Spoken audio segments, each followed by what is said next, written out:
everybody, I'm Natalie and I'm here with our keeper Marisol and our red panda. So we actually have two pandas here at the Houston Zoo. This is our female Li Ming, and then she has a little brother in the back. His name is Take.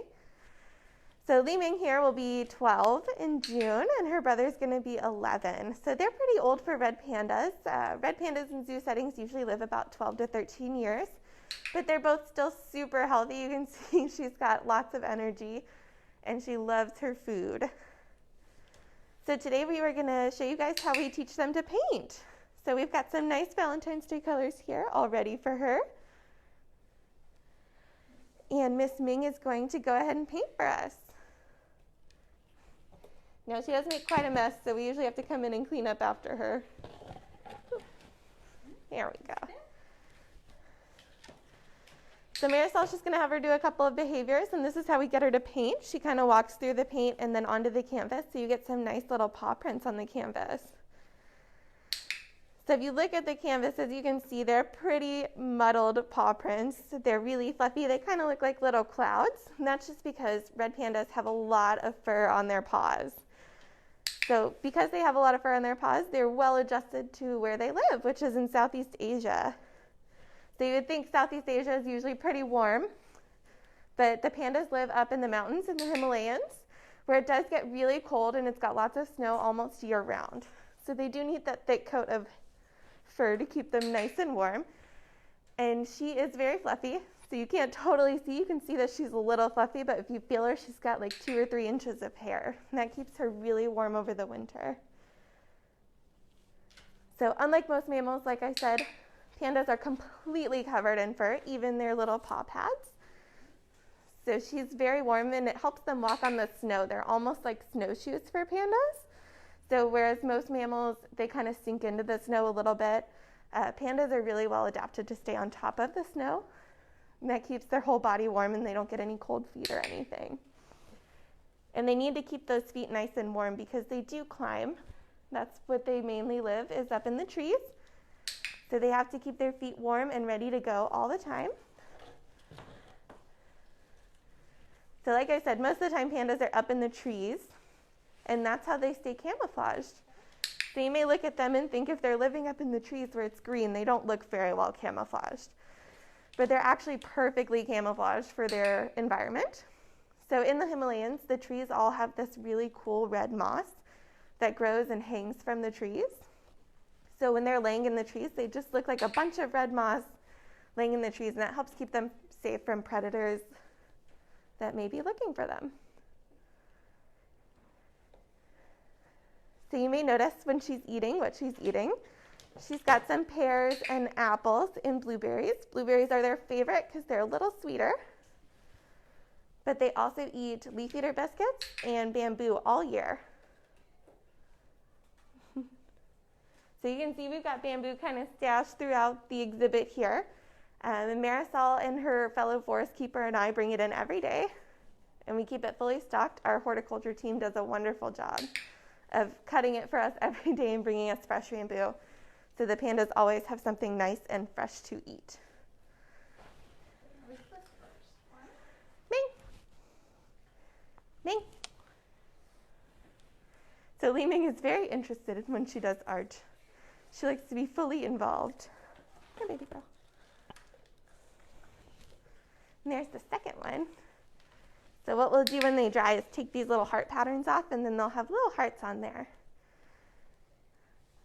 Right. So Brittany asked what their life expectancy is. So in the wild, it's more like 6 to 8, sometimes 9 years. But in a zoo setting, they live up to 12, 13 years. Sometimes the oldest pandas reach 14, but that's pretty rare. And in a zoo setting, they just have really good health care. Like at our zoo, we have several vets that come and check on them when we need them and take care of them. They've got a nutritionist that has their diets perfectly planned, and they have keepers that check on them every day. So if anything ever is wrong, we can get them fixed right away. So that's just why their life expectancy is a little bit longer in a zoo setting than it would be in the wild. They also obviously don't have to worry about any predators in their exhibit. We keep their exhibit nice and predator-free.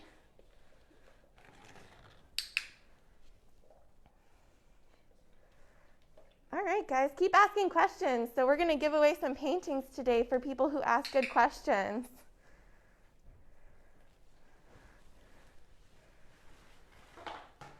So as you can see, Ming is very into painting. She loves it. She doesn't have to do a whole lot of work to get her rewards, but she does know several behaviors. So now that our paintings are done, Marisol should be able to show you guys some of her really neat behaviors. Like I said, she's almost 12, so she's had a really long time to learn all of these behaviors. So she does target, and that little orange ball on the end of that stick is her target stick. So she'll target to it, and she has to touch her nose to it. If she doesn't touch it, then she doesn't get anything. And that's her favorite trick because it's very, very easy. It's her favorite behavior.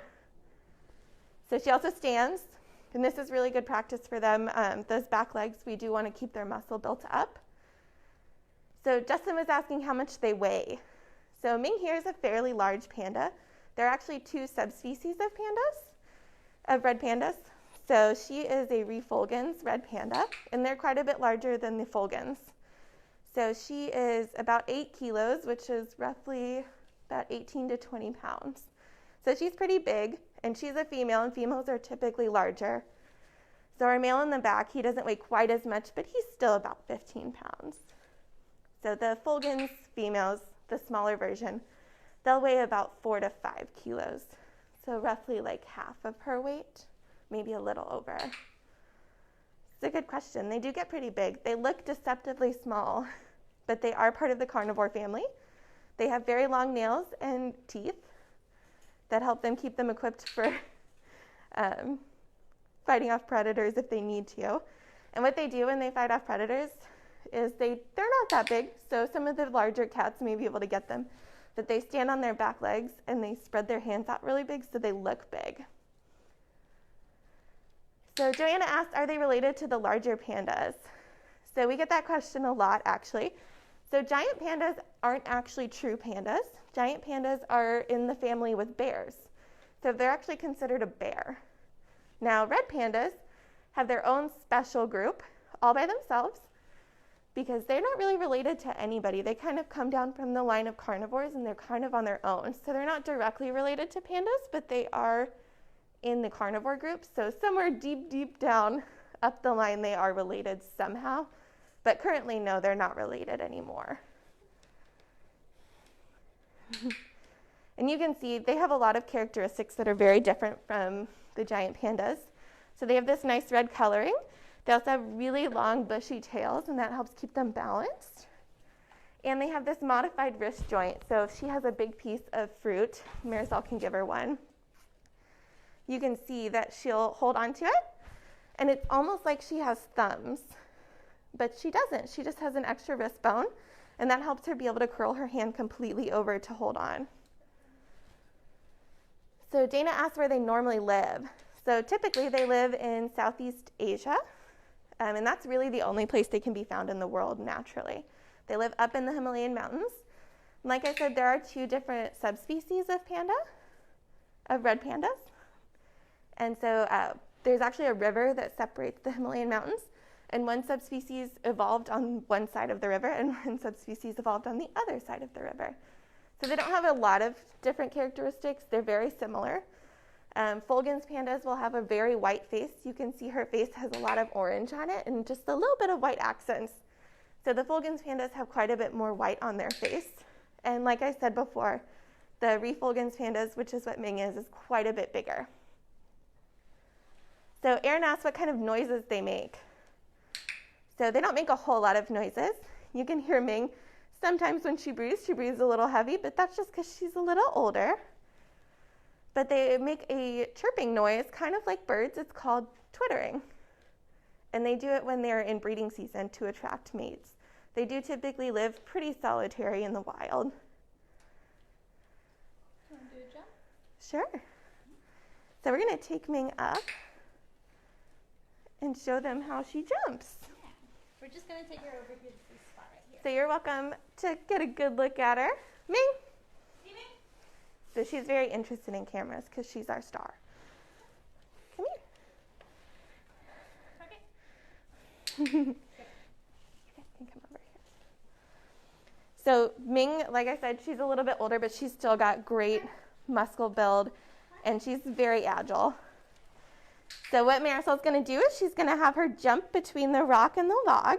And that's just an exercise we do with her fairly often to keep her muscles built up nice.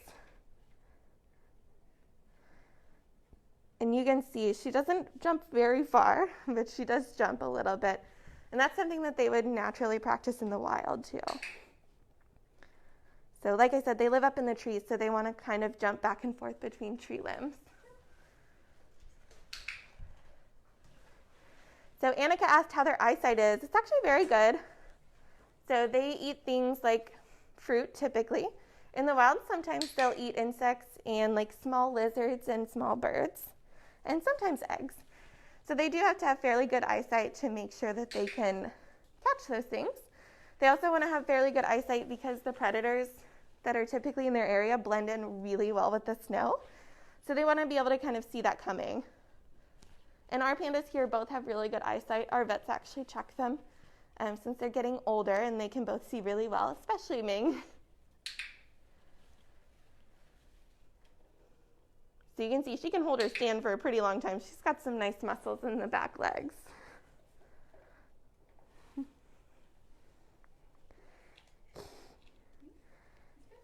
So Ming does also spin.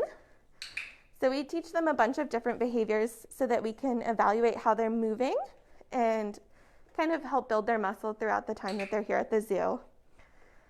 So they do things like spin and jump so that we can evaluate how they're moving and if there's anything we need to be concerned about on a daily basis. It helps us catch any issues they may have really early, and that way the vets can treat them and make them perfect again.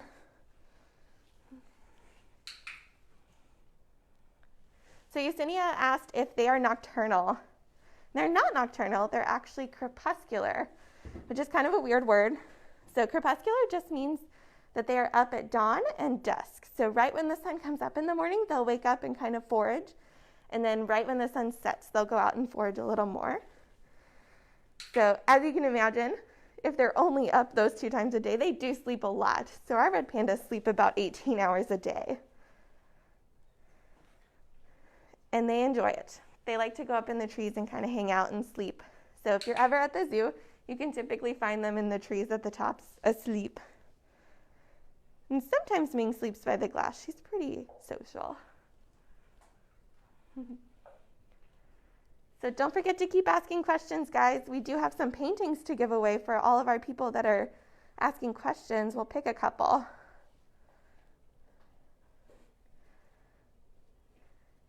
So like I was saying before, you can see that really pretty like reddish orange color on her, and that does help her blend in with her surroundings and the moss that grows in the trees in the Himalayas.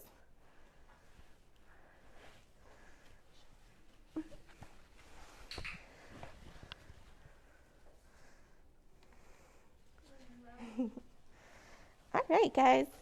So if you want to get a sneak peek at the paintings, I do still have them out. They're going to be really cute. So we have those heart stencils on them. So whenever we're ready for them and they're all dry, we take those heart stencils out and they leave little heart patterns. And don't be discouraged if you don't win one today. We do have a bunch of them posted on our website for sale for Valentine's Day. Our red pandas are a big hit on their paintings. They're very good at them, as you can see. So we also have a virtual painting encounter that you guys can sign up for. It is posted on the zoo's website, where you guys get to come with your family and you kind of virtually get to watch them paint, ask questions, and it's a private tour for them.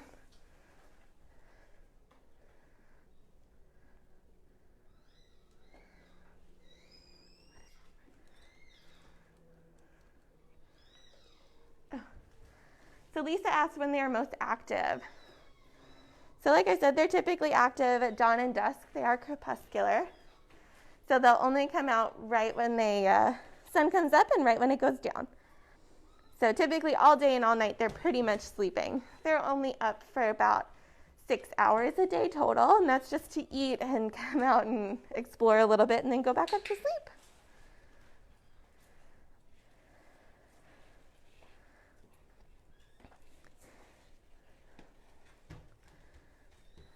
All right, so we have our 3 painting winners.